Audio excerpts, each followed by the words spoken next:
Before I get to Nelson, let me give you the lineup. Nimmo and right, Cabrera, Cespedes, Bruce at first, Frazier, Conforto, Lobaton, Wheeler, and Rosario, the lineup tonight.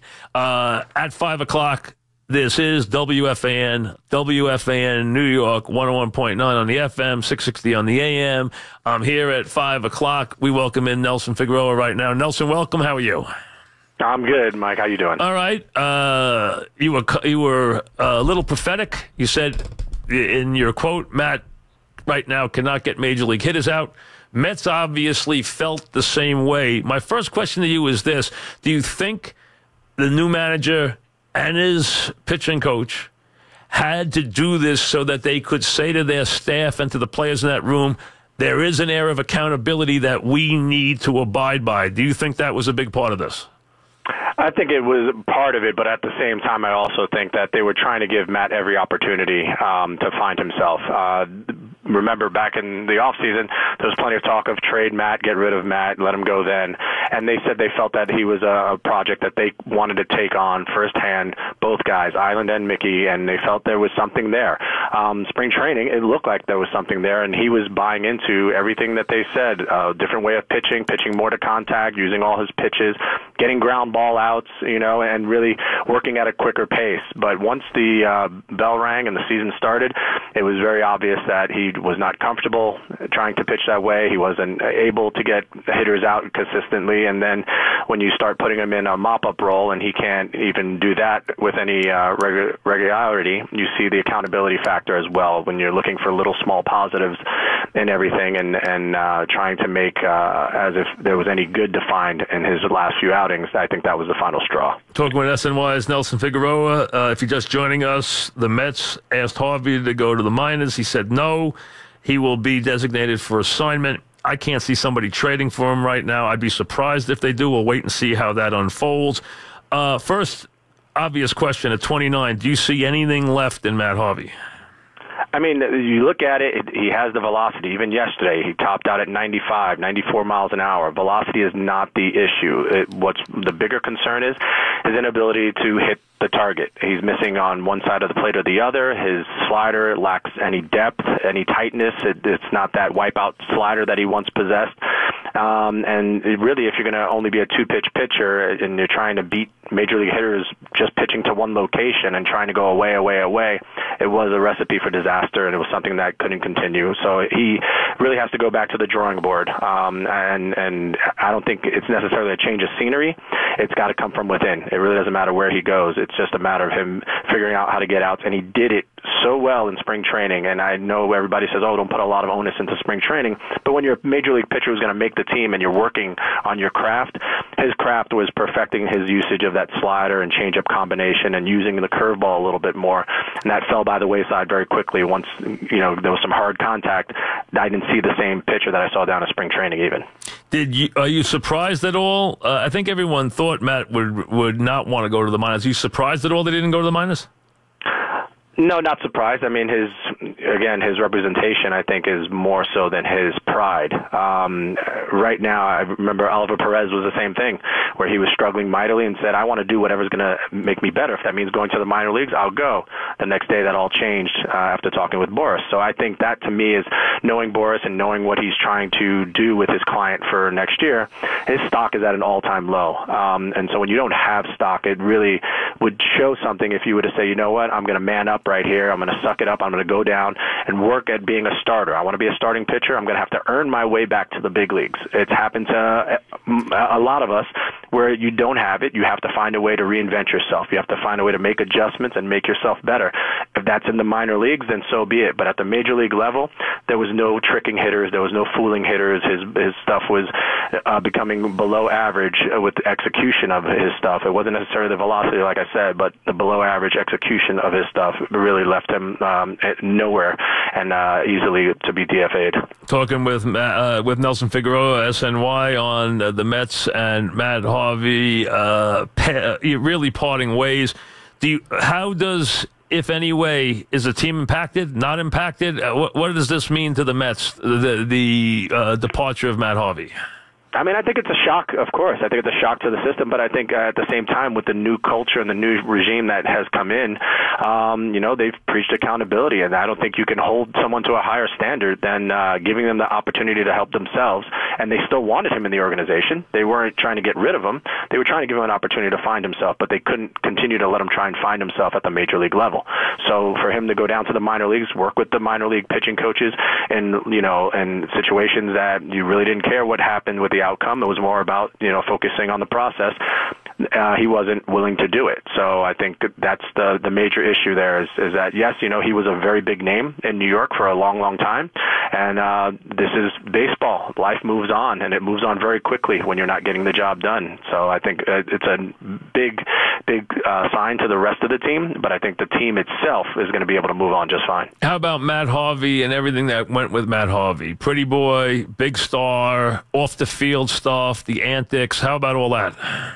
Well, when you're getting people out and you're pitching like one of the best in baseball, you can really do what you want as long as your on-field performance matches that stardom of off the field. Everybody loves Gronkowski because he's one of the best tight ends in all of football. But if he was just a below-average tight end, a blocking tight end, nobody would really put up with it. So I think it's the yin and the yang. If you're able to do it and do your job at the same time, no one really cares. You have to have the accountability to be able to have that kind of success on the field and to have that kind of lifestyle off the field. So do you think the Mets are a little bit in shock? Do you think they're surprised? Do you think they expected this crash and burn this year with Harvey? I really don't think they expected the crash and burn. I didn't see it either. I was fooled. I was honestly fooled. I was down there in spring training that last start. I saw him pitching against the St. Louis Cardinals. Their starting lineup, it wasn't, the B squad or C squad. And I saw him go 6 innings, give up 1 run. His fastball, it was still in 93, 94 range in the 6th inning, and he gave up a solo home run to DeYoung. And I talked to him afterwards. I talked to him before I left spring training and really complimented him on his usage of that slider and changeup and how he reclaimed that changeup. His changeup used to be one of his best pitches. Tom Verducci wrote that Dark Knight article, the famous one, and if you go in there, one of the first things in there is talking about, he has a great fastball, but it's that changeup. And he lost sight of that fact that he had such a great changeup. He was such a power guy with a 98-mile-an-hour fastball and the wipeout slider that he forgot how to pitch and how to get outs and how to set up hitters. It was very surprising to me how quickly he forgot how to pitch when he didn't see the radar gun numbers light up. 3 years from now, Nelson, we're talking about Nelson Figueroa, SNY, and this isn't an easy question, but I'll ask it anyway. 3 years from now, is Harvey a name from the past, or is he pitching somewhere in the major leagues? That's the hardest thing to tell now with the way the free agency What's your gut tell you? My gut tells me that if he doesn't find it very quickly, then you won't be hearing much more about Matt Harvey. He's going to have to find it quickly within the next year. I don't think it's like a Daniel Bard situation. Daniel Bard was the best reliever in baseball when he was throwing 99 and could throw strikes and get people out, and then very quickly he was gone. People may give him opportunities, but if he's not going to be accepting minor league assignments or minor league opportunities to get back to the major leagues, then yeah, that's probably the last you'll hear. Talking about Nelson Figueroa, let me hit you with a couple other ones. Number one, what the heck is going on with Vargas? Well, I haven't seen him pitch yet. He's only pitched 8 innings, so I don't want to go crazy. But, man, what's going on? Yeah, the bad innings have been really bad. The good innings have been actually really good. I think that's the one thing is that you talk about rust, you talk about having a short spring training, and when he got there with the Mets, he was only throwing 82, 83, so his arm wasn't really in fully shape before he got hit with that line drive in the hand. So I do think there are better days. I know there are better days ahead for Vargas. We're not looking for Cy Young type stuff coming out of him. He's going to be a guy like a Jamie Moyer type who can change speeds, move the ball around, and be that guy in between these other starters who throw, mid-90s to 100 miles an hour.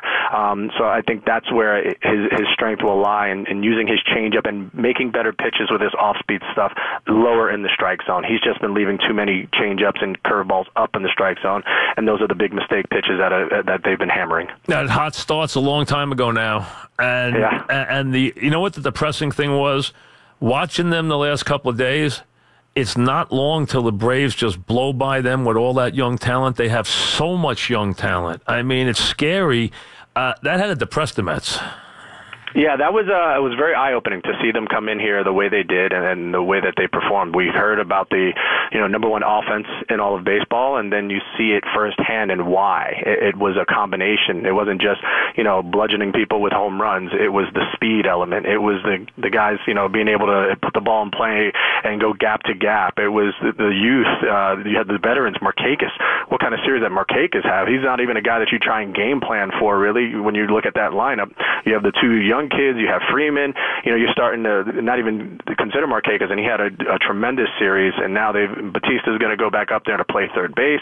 I think they have a nice mix of that veteran presence, and they have the youth right now, that energy that those two guys with Albies and Acuna provide at the top of that lineup. They're exciting to watch, and I was really more surprised by the starting pitching. The starting pitching in 20 innings only gave up one earned run. So that, to me, was a big surprise because you, of course, know about Tehran. You know what he does with the Mets. Kills the Mets. Yeah, you know how good he is. But to see the other guys, Newcomb and the way that they pitched and so effectively, they never got a chance to even get into the Braves bullpen to see what they were about. I look at it, I think the Mets can't survive with this offense and this catching situation where you wheel these guys out who can't hit at all. And they just got so many holes in that lineup right now. It looks, I understand it looks bad when you're not going well, but it just looks really inept right now. They don't have a leadoff hitter. They got automatic outs in the lineup. I mean, there's a lot that needs to be fixed right now with this team. Yeah, and I think if you go through, you look at streaks, right? You're looking at, say, 10, 12-game spurts. I think you can look at 12 games and go, wow, they really clicked on all cylinders of, getting on base and clutch hitting and things of that nature. But they were batting below, 250, most of them, throughout even the winning streaks. I think they just came up clutch in big situations, RBI situations. The bullpen was shut down, doing very, very well. The starters have still not given them the kind of length that they've needed. The big question marks from, the 3, 4, and 5 starters. So I think, yes, there's a lot to be concerned with, but I think what you take out of that, early winning streak and, having an 11-1 record early on is, they weren't clicking on all cylinders then. They found ways to get it done. You hope that the starters can continue. DeGrom is not going to miss a beat with this. Hopefully, yes. With a little scare. And then Syndergaard continues to take it to the next level. Right now, he hasn't been the best of Syndergaard, and so once you get those guys clicking at the top, and Wheeler looks like he's found a new pitch and a new toy that we're going to talk about on today's show. I'm excited about that split finger. There's a lot of keys that need to start showing up on a daily basis with that lineup. That's for sure. And I think once you get rolling, and again, the hitting's contagious, a little cliche. Once they get going, I think Cespedes has finally gotten off the schneid and making some solid contact.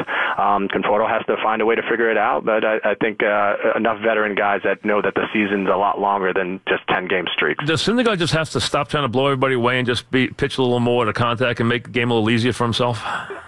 It's funny. I think there's times that he tries to kind of pitch to contact, and it doesn't work out the same way, or in times I feel he needs to try and blow people away at the top part of the strike zone. I think he's such a perfectionist that wants to be at the knees and at the corners all the time. It kind of makes it easy for a hitter. You lose that unpredictability. That 100-mile-an-hour fastball in the ear hole, that should be where every hitter steps into the box against Noah Syndergaard, worried about, hey, I don't know where this guy is going to be throwing this baseball. They seem to be very comfortable that, hey, I know he's going to be right around the knees, and he's going to be probably out away from me. So I look to him to maybe open up that strike zone a little bit more, make it uncomfortable for hitters to dig in at the plate. That, to me, has been the biggest thing. If I had a 100-mile-an-hour fastball, I'd kind of have a lot of fun with people and moving them off the plate and doubling up and pitching inside a little bit more so that my sliders aren't just, fouled off. They're swung and missed at or weak contact and put into play where I don't even have to worry about the defense being able to field it. A couple of quickies, Nelson. Number one, who do you have the most confidence in right now behind the big two in the rotation? What guy do you have the most confidence in? I mean, the only guy that seems to continue to take strides forward right now is Wheeler. I agree. Honestly, I agree. Yeah, I like what I'm seeing out of Wheeler. He's a guy that, hey, he had to go down to the minor leagues and swallow that jagged pill, but he worked hard. And even though it was only one start, it's about the work in between, playing catch every day, trying to fix his mechanics and work on what they told him they needed him to do. He's come up there and hasn't reverted back to his old ways. He's done a lot better with holding runners on. He's done a lot better being quicker to the plate, his tempo as well. And I saw some great pitch usage last game, using even his curveball and his slider outside the strike zone. So it's not always about throwing strikes and filling up the strike zone. It's about throwing those pitches outside the strike zones that get the chase and the swing and miss. And if you were a manager, who would you want to bat leadoff? If you could pick one guy here to consistently bat leadoff on his team, who would you put there? I would love Michael Conforto to be able to hit leadoff. I don't like him walking leadoff. I don't like that for him. Nimmo is the exact opposite. Nimmo's a guy who I love the fact that he puts together an 8-pitch at bat to open up a ball game, works his way on, whether it's a walk or a little slap hit, and he has a speed element to him as well. He's just a tick slower than Rosario, believe it or not. And I do think with that youthful enthusiasm, once you get him on the bases, it's a different element that they don't have when Conforto even gets on. For me, Conforto is a guy that should be middle of the lineup driving in and runs, but I did like him when he was hitting the baseball and posing as a real threat at the top of the lineup. I want him coming up as many times as possible with Cespedes behind him. That, to me, was that 1-2 punch that was so dangerous. Thanks for coming on. Appreciate it very much, Nelson. Thank you. My pleasure. Thank you. Nelson Figueroa, SNY, back after this.